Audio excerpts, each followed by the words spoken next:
E se um dos acontecimentos religiosos mais marcantes da história moderna tivesse ocorrido no lugar mais improvável que a gente possa imaginar, e com a testemunha mais improvável ainda? Pois é, hoje a gente vai mergulhar na história de Nossa Senhora de Lourdes, que é de fato um farol de esperança que brilhou bem no meio de uma era de muito, mas muito ceticismo. Vamos tentar imaginar a cena. Um mundo a todo vapor, literalmente movido a aço, a indústria, onde a ciência parecia ter a resposta para tudo. A fé, para muita gente, era coisa do passado, sabe? Uma relíquia. Era essa a Europa de meados do século XIX. E foi justamente nesse cenário, nesse clima de descrença, que o céu resolveu se manifestar. Mas não foi numa catedral imponente ou numa universidade. Foi através de uma menina que o mundo tinha simplesmente esquecido que ela existia. E essa menina era Bernadette Soubirous. Pensa bem, com 14 anos, a realidade dela não tinha nada a ver com livros ou sonhos para o futuro. A realidade dela eram as paredes frias, úmidas, de uma antiga cela de prisão. Era o único lugar que a família dela, paupérrima, conseguiu para morar. Ela não sabia ler nem escrever, sofria de asma, era frágil. Para o mundo, ela era praticamente invisível. Mas ela estava prestes a se tornar a mensageira do céu. Então, o nosso caminho hoje vai ser esse aqui. A gente começa na escuridão de uma gruta e vai até a luz de um milagre. Vamos passar pelo diálogo que aconteceu ali, pela fé que foi posta à prova e, claro, pelo legado que ficou para sempre. Vamos juntos mergulhar nessa história de Lourdes. Tudo começa no dia 11 de fevereiro de 1858. E olha, não foi num lugar sagrado, não. Foi num canto esquecido, a tal Gruta de Massabielle. E que lugar? Era basicamente um lixão, um lugar abandonado onde até porcos ficavam. Foi ali, sabe, no ponto mais baixo da miséria humana, que uma luz do céu resolveu brilhar. E não foi uma vez só. Durante 5 meses, o céu se abriu 18 vezes. Cada aparição era como um novo capítulo de uma história divina.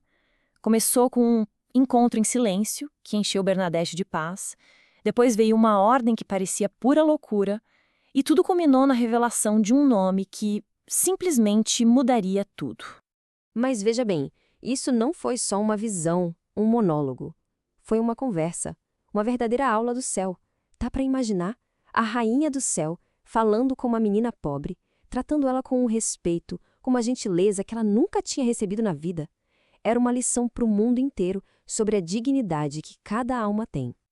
E aqui está o coração da mensagem de Lourdes. Não é uma promessa de vida fácil, sabe? Sem problemas, sem dor, nada disso. É um convite para algo muito maior, para encontrar um sentido no sofrimento, unir as nossas cruzes com a de Cristo e focar no que é eterno. Era, na verdade, uma preparação para a própria vida que Bernadette teria pela frente.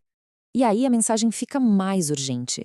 A senhora repete 3 vezes penitência e pede orações pelos pecadores. Mas isso não é um chamado para o desespero. De jeito nenhum. É um apelo cheio de amor para a conversão. É um lembrete de que nunca é tarde para voltar para Deus, para curar o nosso coração. Agora a gente chega num ponto que, sinceramente, testaria a fé de qualquer um. Uma ordem que para todo mundo que estava olhando parecia loucura total. Mas essa ordem estava prestes a revelar um milagre que estava ali, escondido, bem debaixo dos pés de todo mundo. A ordem foi: vá beber na fonte e se lavar nela. Só que não tinha fonte nenhuma, só lama. Mesmo assim, Bernadette obedeceu. Ela começou a cavar na lama com as próprias mãos. Chegou a sujar o rosto. A multidão, claro, caçoou dela, achando que ela tinha enlouquecido. Mas então, o milagre. Uma fonte de água limpinha começou a brotar dali. Uma fonte que hoje jorra mais de 100 mil litros por dia.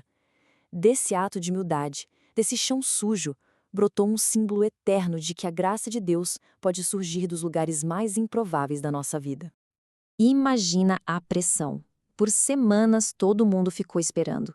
O ceticismo só aumentava e o peso disso tudo estava nos ombros de Bernadette. O padre da cidade, com toda a prudência da igreja, exigiu uma prova.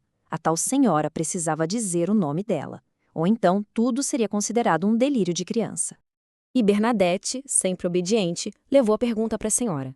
A resposta que ela estava prestes a receber não só ia acalmar o padre, mas ia confirmar um dogma profundo da fé de um jeito que ninguém, muito menos uma menina que não sabia ler, poderia ter imaginado. Então, com as mãos postas, olhando para o céu, a senhora respondeu. Ela disse, no dialeto da região, que soy era Imaculada Concepción. Para Bernadette, aquelas palavras eram um mistério total. Ela não fazia a menor ideia do que significavam. Mas ela guardou, foi correndo repetir para o padre, sem saber o poder que aquela frase carregava. Tá, mas o que significa isso, eu sou a Imaculada Conceição? De forma bem simples, é um dogma da Igreja que diz que a Virgem Maria, por uma graça especial por ser a Mãe de Deus, foi preservada do pecado original desde o primeiro instante da sua vida. Era um conceito teológico super complexo que tinha sido definido pelo Papa só 4 anos antes, lá em Roma. Agora, a pergunta é, como é que uma menina dos Pirineus, que mal sabia o Pai Nosso, ia conhecer um título desses? No momento em que o padre ouviu Bernadette dizer aquelas palavras, tudo mudou. A dúvida dele desapareceu. Aquilo não podia ser uma invenção. Era uma revelação. Era o céu confirmando, ali na terra, o que tinha sido declarado em Roma. A autenticidade de Lourdes estava selada. Bom, numa era da razão, só testemunho não bastava. E Lourdes, em vez de fugir da ciência, fez o contrário. Abraçou o escrutínio. Foi estabelecido um processo super rigoroso para investigar as curas. Basicamente, convidando a ciência para dar uma olhada no que era divino. E o milagre em Lourdes não é declarado de qualquer jeito, não. Olha só esses critérios que são usados até hoje. Primeiro, o diagnóstico tem que ser de uma doença grave e incurável. Segundo, a cura não pode ser explicada por nenhum tratamento. Terceiro, tem que ser instantânea, sem tempo de recuperação. Quarto, a cura tem que ser completa, total. E por último, tem que ser permanente, sem recaídas. É um dos processos de verificação mais rígidos do mundo e vale para médicos de todas as crenças. E esse gráfico aqui mostra bem o nível do rigor. Pensa só, de mais de 7.000 casos de curas sem explicação, que foram levados ao escritório médico, só 70 foram oficialmente reconhecidos como milagres pela Igreja. Isso dá menos de 1%. Isso não significa que não aconteceram outros milagres, mas mostra o respeito enorme que se tem pela verdade e pela seriedade do processo. Mas a verdade é que o maior milagre de Lourdes talvez não esteja só nas curas do corpo, por mais incríveis que elas sejam. O milagre está no legado de esperança que ficou. Um farol espiritual que até hoje atrai milhões de pessoas que buscam paz e consolo. É que em Lourdes a fé se torna algo que a gente pode tocar.